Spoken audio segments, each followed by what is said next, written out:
കർത്താവിൻ്റെ തിരഞ്ഞെടുപ്പ് എപ്പോഴും അതിശയിപ്പിക്കുന്ന വിധത്തിലുള്ളതായിരിക്കും. മനുഷ്യൻ അവഗണിക്കുന്നതായിരിക്കും ദൈവം പരിഗണിക്കുന്നത്. ഇന്നത്തെ ശാല സന്ദേശത്തിൽ പരിശുദ്ധാത്മ പറയുന്നത്, കർത്താവിന് നിങ്ങളെ ആവശ്യമുണ്ട്. ലോകം വേണ്ടെന്ന് പറഞ്ഞാലും, വിടക്കം നെണ്ണിയാലും, ഉപയോഗപ്രദമല്ലെന്ന് പറഞ്ഞാലും, ഗുണമില്ലെന്ന് പറഞ്ഞാലും, ഒന്നിനും കൊള്ളില്ലെന്ന് പറഞ്ഞാലും ഭാരപ്പെടേണ്ട, നിരാശപ്പെടേണ്ട. കർത്താവിന് നിങ്ങളെ ആവശ്യമുണ്ട്. ഹല്ലേലൂയ. യേശുക്രിസ്തുവിന്റെ ശിഷ്യന്മാരെ താൻ തിരഞ്ഞെടുത്തിരിക്കുന്നത് നിങ്ങൾ ശ്രദ്ധിക്കൂ. രാജകുടുംബത്തിൽപ്പെട്ടവർ ആ കൂട്ടത്തിലില്ല. യേശുവിന്റെ ശിഷ്യന്മാർ പൗരോഹിത്യ കുടുംബത്തിൽപ്പെട്ടവരില്ല, പ്രഭു കുടുംബത്തിൽപ്പെട്ടവരില്ല, പരീശ കുടുംബത്തിൽപ്പെട്ടവരില്ല, ന്യായപ്രമാണികളായിട്ടുള്ള പ്രമാണികളുടെ കൂട്ടത്തിലുള്ളവരില്ലായിരുന്നു.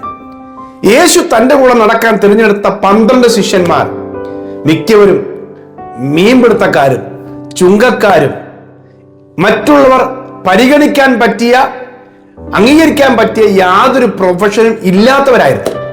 ഹല്ലേലൂയ. അവരെ ആയിരുന്നു കർത്താവ് തിരഞ്ഞെടുത്തതെങ്കിൽ, അവരെ കൊണ്ട് കർത്താവ് ലോകത്തെ കീഴ്മേൽ മറിച്ചെങ്കിൽ, നിങ്ങൾ വിശ്വസിക്ക്, നിങ്ങളെ ഒന്നിനും കൊള്ളത്തില്ലെന്നും ഒന്നിനും പ്രയോജനമില്ലെന്നും നിങ്ങൾ ചിന്തിച്ചാലും, ലോകം അത് പറഞ്ഞാലും, നിങ്ങളെ അംഗീകരിക്കേണ്ടവർ അവഗണിച്ചാലും, കർത്താവ് പറയുന്നു നിങ്ങളെ കർത്താവിന് ആവശ്യമുണ്ട്.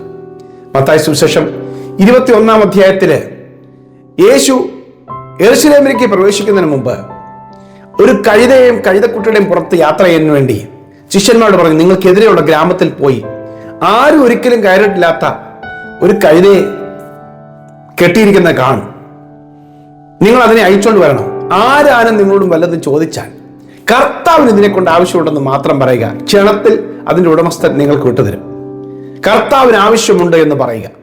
ഹല്ലേലൂയ. അതുവരെ ആർക്കും വേണ്ടാതിരുന്ന, ദീർഘനാളായി പുറത്ത് കെട്ടപ്പെട്ടിരുന്ന ആ കഴുതയെ ശിഷ്യന്മാർ കണ്ടെത്തി. ചോദിച്ചപ്പോൾ പറഞ്ഞു, കർത്താവിന് ഇതിനെ ആവശ്യമുണ്ടെന്ന് പറഞ്ഞപ്പോൾ ഉടമസ്ഥൻ യാതൊരു മടിയും കൂടാതെ വിട്ടുകൊടുത്തു. ഹല്ലേലൂയ. അതെ, കർത്താവിന് ആവശ്യമുണ്ട്. കർത്താവിന് ആവശ്യമുണ്ട് താൻ രാജാവായി അതിന്റെ മുകളിൽ പ്രവേശിക്കുവാനും സഞ്ചരിക്കുവാനും. ഹല്ലേലൂയ. ആർക്കും വേണ്ടാതിരുന്ന, ഒരിക്കലും പ്രതീക്ഷിക്കാതിരുന്ന ആ കഴുതയ്ക്ക് ഒരു ദിവസം കൊണ്ട് തന്നെ അവരുടെ അതിന്റെ ജീവിതത്തിൽ വലിയ മാറ്റം, വലിയ അംഗീകാരം. യേശുവിനെ വഹിക്കുവാൻ, യേശുവിനെ രാജാവായി എഴുന്നള്ളിക്കുവാൻ, മറ്റുള്ളവർ വസ്ത്രങ്ങളും മരച്ചില്ലകളൊക്കെ വഴിയിൽ വെട്ടി വിരിച്ചിട്ട് അതിന്റെ മുകളിലൂടെ നടക്കുവാൻ ഒരു വലിയ പദവി. ഹല്ലേലൂയ. അപ്പോസ്തലനായ പൗലോസ് കൊരിന്ത്യർക്ക് എഴുതിയ 1-ാം ലേഖനം 1-ാം അധ്യായം 26-27 വാക്യങ്ങൾ എഴുതിയിട്ടുണ്ട്. ലോകാഭിപ്രായ പ്രകാരം ജ്ഞാനികൾ ഏറെയില്ല, ബലവാന്മാർ ഏറെയില്ല, വളരെ ചുരുക്കമേ ഉള്ളൂ. പക്ഷേ ലോകത്തിലെ ജ്ഞാനികളെ ലജ്ജിപ്പിക്കുവാൻ ദൈവം ഭോഷത്വമായി തെരഞ്ഞെടുത്തു. ബലമുള്ളതിനെ ലജ്ജിപ്പിക്കുവാൻ ദൈവം ബലഹീനമായി തെരഞ്ഞെടുത്തു. കുലമുള്ളതിനെ, ശ്രേഷ്ഠതയുള്ളതിനെ ലജ്ജിപ്പിക്കുവാൻ കുലഹീനവും ഏതുമില്ലാത്തതും തെരഞ്ഞെടുത്തു. ദൈവസന്നിധിയിൽ ഒരു ജഡവും പ്രശംസിക്കാതിരിക്കേണ്ടതിനാണ്.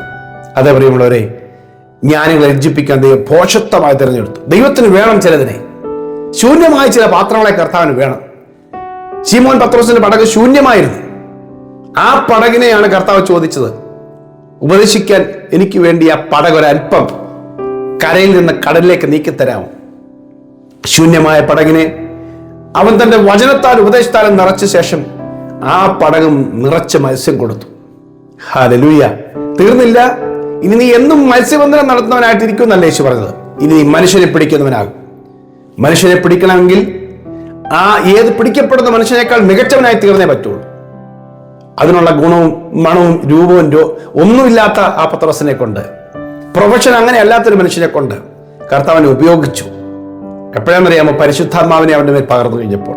പ്രിയമുള്ളവരെ, ദൈവത്തിന് ശക്തി നിങ്ങൾക്ക് തന്നു കഴിഞ്ഞാൽ, ദൈവത്തിന്റെ ആത്മാവിനാൽ ദൈവം നിങ്ങളെ നിറച്ചു കഴിഞ്ഞാൽ, നമ്മളെ നിറച്ചു കഴിഞ്ഞാൽ നമ്മൾ ആൾ മാറുന്നവരായി മാറും. അത് നമ്മുടെ കഴിവല്ല, നമ്മുടെ പ്രാപ്തി കൊണ്ടല്ല. ദൈവം നമുക്ക് രൂപാന്തരം തരും, രൂപമാറ്റം തരും. ഹല്ലേലൂയ. വിശ്വസിക്ക്, കർത്താവിന് നിങ്ങളെ ആവശ്യമുണ്ട്. സമർപ്പിക്കാൻ പറ്റുമെങ്കിൽ, ഇതാ ഞാൻ പാപിയായൊരു മനുഷ്യൻ, എന്നെ വിട്ടു പോകണമേ എന്ന് പറഞ്ഞ് കർത്താവിന്റെ കാൽക്കലേക്ക് ഭയപ്പെട്ട് വീഴാനായി പത്രോസ് തയ്യാറായപ്പോഴാണ് പറഞ്ഞത്, നിന്നെ മനുഷ്യനെ പിടിക്കുന്നവനാക്കും. ഹല്ലേലൂയ. പ്രിയമുള്ളവരെ, കർത്താവിന്റെ കാൽക്കലേക്ക് സമർപ്പിച്ചാൽ ദൈവം നമ്മുടെ സ്ഥിതികൾ മാറ്റം വരുത്തും. അവൻ നമ്മളെ ഉപയോഗിക്കും. കർത്താവിന് ഇതിനെ ആവശ്യമുണ്ട്. ഹല്ലേലൂയ. ആടിനെ മേയിച്ചുകൊണ്ട് നടന്നവനായിരുന്നു ദാവീദ്. കർത്താവിന് അവനെ ആവശ്യമുണ്ടായിരുന്നു. നീളവും പൊക്കവും വണ്ണവും യോഗ്യത ഉണ്ടായിരുന്ന അവന്റെ സഹോദരന്മാരെ പിന്തള്ളിയിട്ട് ശമൂവേലിനോട് പറഞ്ഞു, നീ നീളവും പൊക്കവും നോക്കണ്ട, ഞാൻ തിരഞ്ഞെടുത്തത് ദാവീദിനെയാണ്. ഹല്ലേലൂയ. അതെ, അവനെ ദൈവം തിരഞ്ഞെടുത്തു. ആട്ടിടയനെ ദൈവം രാജാവാക്കി. കഴുതയെ മേയിച്ചുകൊണ്ട് നടന്നവൻ, കഴുതയെ അന്വേഷിച്ച് നടന്നവനായിരുന്നു ശൗൽ, ഇസ്രായേലിന്റെ ഒന്നാമത്തെ രാജാവ്. അവനെ ദൈവം രാജാവാക്കി. നമ്മുടെ കഴിവല്ല പ്രിയമുള്ളവരെ, നമ്മുടെ കഴിവില്ലായ്മയാണ് നാം ദൈവസന്നിധിയിൽ അംഗീകരിക്കേണ്ടതും സമ്മതിക്കേണ്ടതും. അവിടെയാണ് ദൈവം നമ്മെ കഴിവുള്ളവരാക്കി മാറ്റുന്നത്. എന്റെ കൃപ നിനക്ക് മതി, എന്റെ ശക്തി നിന്റെ ബലഹീനത തികഞ്ഞു വരുന്നു. ബലഹീനത ദൈവം നിങ്ങൾക്ക് നൽകിയിട്ടുണ്ടെങ്കിൽ, നിങ്ങൾ ബലഹീനതയാണെങ്കിൽ, ബലഹീനതയിൽ സഞ്ചരിക്കുന്നവരാണെങ്കിൽ, അത് മതി ദൈവത്തിന്റെ കൃപ നിങ്ങൾക്ക് തരാൻ. ആ കൃപയ്ക്കകത്ത് ദൈവത്തിന്റെ ശക്തിയുണ്ട്. ആ കൃപ ആരൊക്കെ സ്വീകരിക്കുന്നു അവരുടെ മേൽ ദൈവത്തിന് വലിയ ശക്തി വന്ന് അവർ അസാധാരണ മനുഷ്യരായി മാറും. ഹല്ലേലൂയ. കർത്താവിന് ഇതിനെ ആവശ്യമുണ്ട്. പ്രിയ കർത്താവെ, ഈ വചന സന്ദേശം കേൾക്കുന്നതിന്റെ പ്രിയപ്പെട്ടവരെ, കർത്താവിന്റെ കൈ ഞാൻ ഫലമേൽപ്പിക്കുക.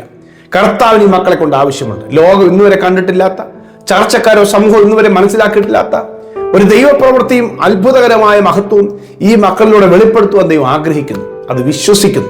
അത് സംഭവിക്കട്ടെ. അതിനായി ഞാൻ ഇപ്പോൾ ഈ മക്കളെ അവിടുത്തെ കാര്യങ്ങൾ സമർപ്പിച്ച് പ്രാർത്ഥിക്കുന്നു. ദൈവത്തിന്റെ അത്ഭുത വിഷയമായി ഇവർ മാറട്ടെ. കർത്താവിന് ഇവയെ ആവശ്യമുണ്ട്. എന്റെ മക്കളെ ഉപയോഗിക്കണം. ഞാൻ അനുഗ്രഹിച്ച് പ്രാർത്ഥിക്കുന്നു യേശുവിൻ നാമത്തിൽ തന്നെ. ആമേൻ, ആമേൻ. കർത്താവിന് നിങ്ങളെ ആവശ്യമുണ്ട്. ദൈവം നിങ്ങളെ കരങ്ങളെടുക്കട്ടെ, ശക്തമായി ഉപയോഗിക്കട്ടെ. കുറെ പേർക്ക് സന്ദേശം ഷെയർ ചെയ്യണം. God bless you. Have a blessed day.